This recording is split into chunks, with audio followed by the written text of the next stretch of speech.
Assalamualaikum warahmatullahi wabarakatuh. Saya Abu Holik Syafaat, mahasiswa semester 1 program studi Ekonomi Syariah Has Al-Jalani. Di sini saya akan menerangkan dua materi untuk syarat penugasan UAS di semester 1 program studi Ekonomi Syariah.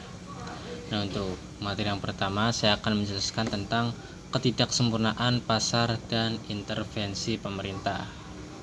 Untuk konsepnya, dalam ekonomi mikro Islam, pasar itu akan bekerja secara sempurna apabila pelaku ekonomi seperti konsumen dan produsen itu berkarakter maslahah oriented economic man.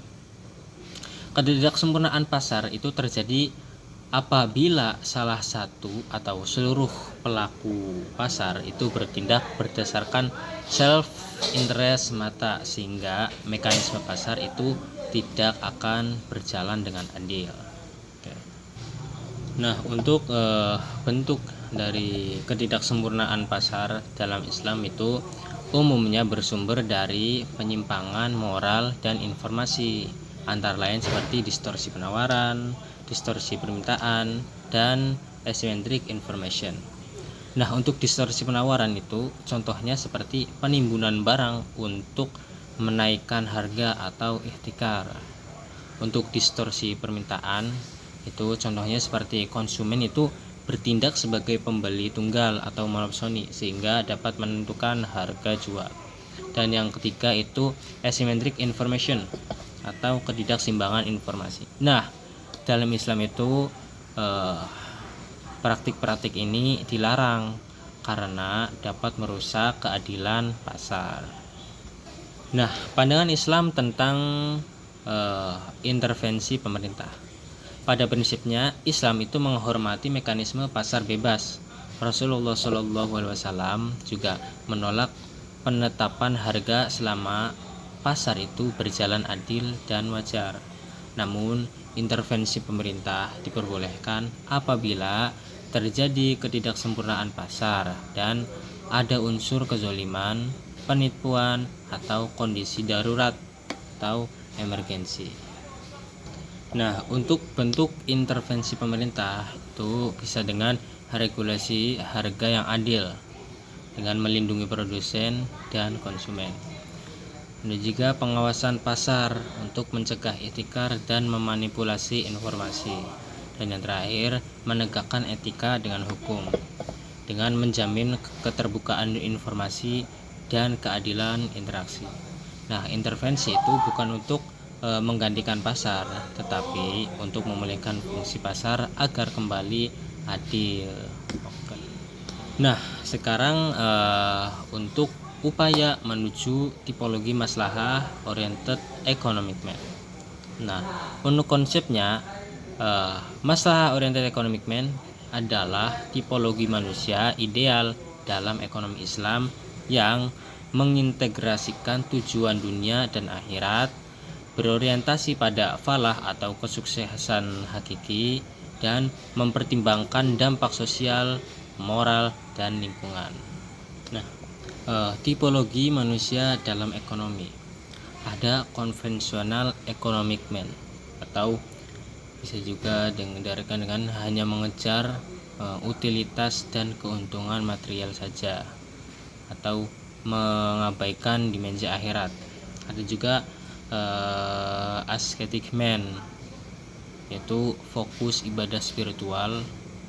Ada juga mengabaikan peran ekonomi dan sosial. Yang ketiga ada apathetic man, bisa diartikan juga dengan tidak peduli urusan dunia maupun akhirat, atau minim produktivitas dan kontribusi. Dan ada juga maslahah oriented economic man, yaitu menyeimbangkan dunia dan akhirat dan aktif dalam konsumsi, produksi, dan distribusi yang adil. Nah, sekarang untuk mengidentifikasi kelemahan tipologi non-maslahah, itu ada konvensional atau orientasi materialistik, mengabaikan nilai ukhrawi. Ada juga untuk estetik itu produktivitas rendah, tidak berkontribusi optimal. Untuk apatesis itu pasif, tidak berperan dalam keseimbangan pasar. Nah, sekarang langkah transformasi menuju maslahah oriented economic man.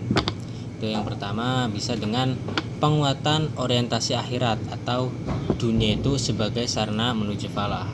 Yang kedua, perubahan paradigma manfaat atau aktivitas ekonomi sebagai ladang ibadah.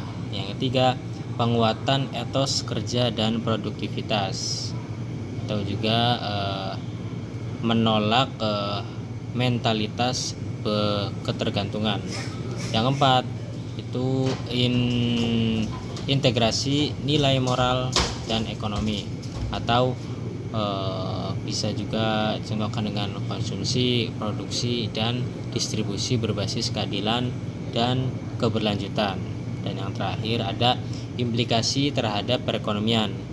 Jika maslahah oriented economic man mendominasi, pasar akan cenderung adil dan seimbang, ketidaksempurnaan pasar akan berkurang, dan kebutuhan intervensi pemerintah menjadi minimal.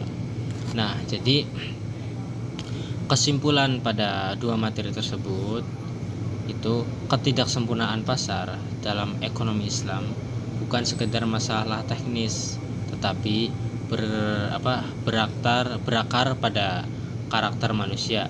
Solusi utamanya bukan hanya regulasi, melainkan transformasi pelaku ekonomi menuju maslahah oriented economic man, dengan pemerintah itu berperan sebagai penjaga keadilan pasar. Nah, baik, mungkin cukup sekian yang bisa saya sampaikan. Saya mengambil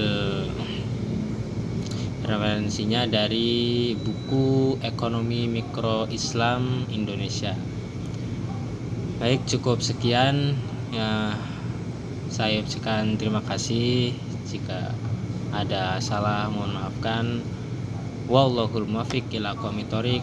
Wassalamualaikum warahmatullahi wabarakatuh.